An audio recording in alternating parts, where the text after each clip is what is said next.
Bonjour, alors cette vidéo est pour vous expliquer le travail que vous avez à remettre la semaine prochaine, mercredi de la semaine prochaine. En fait, vous allez l'essayer mercredi prochain, puis vous allez me faire la remise officielle mercredi, mais dans 2 semaines. Alors c'est le travail avec lequel vous allez planifier votre programme d'entraînement visant le développement de la force musculaire, ce que vous allez faire pendant le cours de conditionnement physique et détente, ce que vous allez avoir aussi l'occasion de faire à l'extérieur. Alors le travail, vous allez le construire à partir du À vous de jouer du chapitre 4. Vous pouvez télécharger le document, il est sur Moodle, puis je vais vous l'envoyer aussi par Mio, sinon vous pouvez le faire dans votre livre. Alors je vais l'expliquer numéro par numéro en vous faisant les références aux pages du livre qui peuvent vous aider à compléter chacun des numéros du travail. Fait que premier, pour quelles raisons voulez-vous améliorer votre force musculaire, par exemple, pour la pratique régulière d'un sport, pour l'amélioration de votre apparence physique, pour l'augmentation et la durée et l'aisance surtout de vos activités physiques. Bref, c'est la motivation à vous entraîner en musculation. Si vous n'avez pas de motivation particulière, ben dites tout simplement que c'est pour l'amélioration de votre condition physique générale. Mais si vous faites cet entraînement-là dans la perspective d'être meilleur dans un sport ou une activité physique, inscrivez-le à cet endroit-là. Au numéro 2, selon vos motivations décrites au point 1, identifiez les principaux muscles ou groupes de muscles que vous désirez entraîner. La planche anatomique de la page 5, c'est dans votre volume à l'introduction. Alors, c'est la page suivante. Ça peut vous aider à déterminer quel muscle vous allez travailler. Je vous demande pas de toutes les indiquer. Indiquez-en peut-être 5 ou 6, les muscles principaux que vous allez travailler. Au numéro 3, selon vos motivations décrites au point 1, indiquez quelle est par conséquent la qualité de force musculaire que vous voulez améliorer. Donc ça, vous avez ça dans votre volume à la page 135.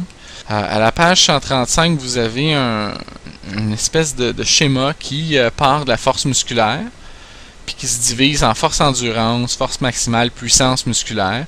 La force maximale se subdivise en force absolue et force relative. Puis dans les pages suivantes, là, de 135 jusqu'à 140, on vous explique chacune des qualités musculaires, puis comment les travailler. Alors, vous pouvez toutes les choisir, sauf la force relative qu'on ne peut pas travailler dans ce cours-ci. Je retourne au numéro 4. Si ce n'est déjà fait, effectuez un test d'évaluation de la qualité de la force musculaire. On a déjà fait les tests au début de la session. Il y en avait 9, puis il y en avait qui concernaient la force musculaire. Alors, je vous demanderai en fonction de la qualité que vous avez indiquée au numéro 3, de nommer un test qui était lié à l'évaluation de cette qualité-là. Indiquer la date, fait que c'est, si je ne me trompe pas, on était en février quand on a fait les tests. Résultat du test, puis niveau. Donc, les niveaux, c'est très faible, faible, moyen, élevé, très élevé. Vous indiquez ça pour le test en question. Au numéro 5, vous devez formuler un objectif personnel, réaliste, mesurable, puis j'ajoute à ça spécifique d'amélioration de cette qualité musculaire. Donc, l'objectif, un peu comme dans le dernier travail, vous devez nommer la qualité musculaire pour qu'il soit spécifique. Vous devez donner des chiffres, peut-être en vous servant du résultat au test que vous avez fait au début de l'année. Donc, je vais arriver à faire tant de pompes si mon objectif c'est l'amélioration de ma force endurance au niveau de mes membres supérieurs. Puis, il doit être réaliste. Réaliste, je m'attends à ce que vous pensiez peut-être d'une catégorie supérieure. Donc, si vous étiez classé comme étant moyen, passer à élevé. Si vous étiez faible, de passer à moyen. Si vous étiez élevé, de passer à très élevé, mais pas de faire un saut de 2 catégories. La date visée pour l'atteinte de l'objectif, ben, c'est évidemment à la fin de la session. Spécificité d'entraînement. Vous devez, dans le tableau là, qui est présenté, indiquer les muscles, tous les muscles cette fois-là que vous souhaitez travailler, puis les exercices qui vont correspondre à ces muscles-là. Comme vous voyez dans l'exemple, il y a 3 muscles qui sont sollicités par un même exercice. Fait que si vous souhaitez travailler une quinzaine de muscles, ça ne veut pas nécessairement dire qu'il va y avoir 15 exercices, parce qu'il va y avoir des exercices qui vont travailler plusieurs muscles. Par contre, et je vais le répéter tantôt, vous devez avoir un nombre suffisant d'exercices pour atteindre une quinzaine de séries. On y reviendra. Pour vous aider à choisir vos exercices, je vais mettre en lien sur Moodle, et je vais vous l'envoyer sur Mio aussi, un répertoire d'exercices de musculation dans lequel vous allez avoir le nom de l'exercice en français, vous allez avoir les muscles qui sont ciblés, la position de départ, l'exécution, puis des variantes. Fait que ce répertoire-là contient, si je ne me trompe pas, une trentaine d'exercices qui sont tous illustrés. Ça devrait vous aider à faire une bonne section. Sinon, vous avez toujours Internet pour avoir plus de sources. Puis, à la réserve de la bibliothèque, il y a un livre qui s'appelle Musculation par Régent Croisetière que vous pouvez aussi emprunter. Au numéro 7, surcharge initiale d'entraînement. Donc, tout le monde, vous allez cocher entraînement musculaire complet. Étant donné qu'on s'entraîne seulement une fois dans le cours, vous devez faire l'ensemble de vos muscles, donc travailler l'ensemble de vos muscles dans le cours. Au numéro 8, maintenant, vous allez établir votre méthode d'entraînement principale, c'est-à-dire celle que vous allez utiliser le plus souvent pendant votre programme d'entraînement. Donc, pour ça, je vous demanderai d'aller dans le volume à la page. En fait, il y a plusieurs pages. La première à consulter, c'est la page 132 là, qui vous explique comment la nomenclature d'une méthode est faite. Le premier chiffre, le nombre de séries. Le deuxième, après la virgule, le temps de repos entre chacune des séries. Ensuite, entre les parenthèses, le nombre et le type de répétition. Puis finalement, après la parenthèse, le tempo. Toutes des notions qui sont expliquées dans la première partie du chapitre 4. Ensuite, pour construire votre méthode d'entraînement, le tableau de la page 141.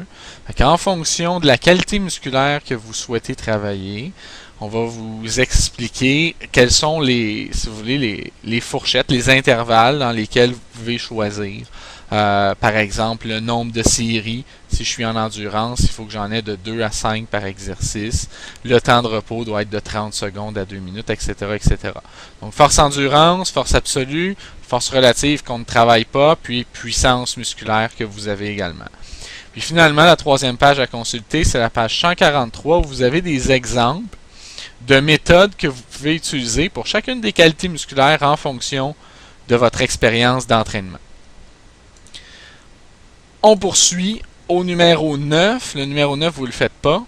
Donc, on va terminer avec le numéro 10. Le numéro 10, c'est le dernier numéro qu'on fait dans le travail, c'est de créer votre fiche d'entraînement.